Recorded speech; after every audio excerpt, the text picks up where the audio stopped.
Kaag sa numero 1 sa mga balita subong nga adlaw. Bisan wala nagaulan, may mud flow sa suba sa barangay Kabakungan sa La Castellana. Samtang ang barangay nakahanda in kaso gidman nga palaparon ang danger zone. Yaring report. Amo sini ang itsura sang suba sa may taytay sa bato sa barangay Kabakungan sa La Castellana sang wala pa naglupok ang bulkan Kanlaon. Ini ang ginahalinan sang tubig sa Baji-Baji Falls. Pero kainas ang aga, amo na sini ang itsura sang tubig sa suba.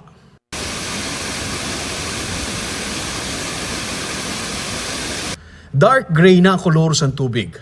May samo na nga lunang, nagausbong ang baho sang asupre. Ang oras subong 10:30 sang aga, wala siya nagaulan, nagabutlak ang adlaw pero amo sini ang kolor sang tubig. Diri sa may suba sa ibabaw lang sang Baji-Baji Falls diri sa barangay Kabakungan sa La Castellana. Sunod sa mga pumuluyo diri sa kahapon sa kung nagasigi ang ulan, mas lighter ang color, do abo ang kolor sang tubig diri kag hindi amo sini kakusog sang flow sang tubig bangod mas madamol ang lunang. Diri man nagahalin ang tubig para sa irigasyon, pero ang tubig sa irigasyon gin-divert anay balik sa suba, kag wala ginapadiretso sa mga pananom. Daw nang inbusay man ang itsura sini. Ang mga balay malapit sa suba, wala sang tawo, nakakandado. Sunod sa kay Raymond Talabi nga nagapuyo sa unahan sang suba, mas malala pa diri ang nasaksihan nila sang Hunyo 5 sa naglahar. Subong, mas laban ang tubig sang salunang dala sang abo. Kung mag-ulan sa ibabaw, gakadala ang abo sa daludo sang tubig, maisog ang baho sang asupre. Kung isa, gusto mong magbaha sa blang kung magpot ng abo. Oo. Gusto mong ang baho ya. Yung isog, sulfur ged. Ito mga tubig niya, hindi man apektado. Okay na amo tubig eh. Okay pa? Amo na ilang tubig. Hindi man apektado. Wala ba? Kung kinahanglan, handa naman sila para mag-evacuate. Ang tubig sa sininga sapa ang ginapamonitor sa Office of the Civil Defense sa barangay kay isa man ini sa mga ginaagyan sang mud flow kag lahar.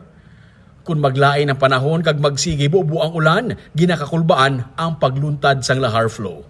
Gani kung mangin maulanon ang panahon, isa sa mga ginatun-an karon sa Office of the Civil Defense kay patuman ang mga pag-extend sang danger zone sa 10 kilometers. Sunod sa kay punong barangay Marvin Iskander sang Kabakungan, kung ipalaparan sa 10 kilometers ang danger zone, madala ang ilang nga barangay.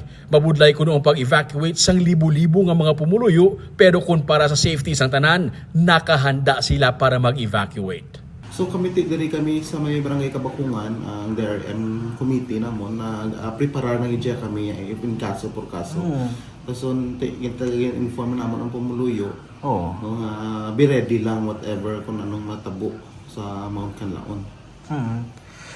Nasakop si Kabakungan sa 10 kilometers. Nasakop ang Kabakungan. Ginpahibalo na sila nga kung i-evacuate sila sa Kabangkalan City dalon ang mga taga-barangay Kabakungan. Actually, nag-meeting kami dito sa La Castellana, sa DRM, no?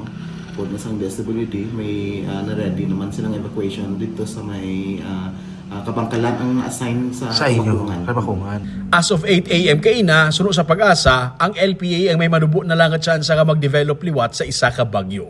Nagapangabay ang mga pumuloy nga kuntani, wala na sa mabaskog pa nga ulan.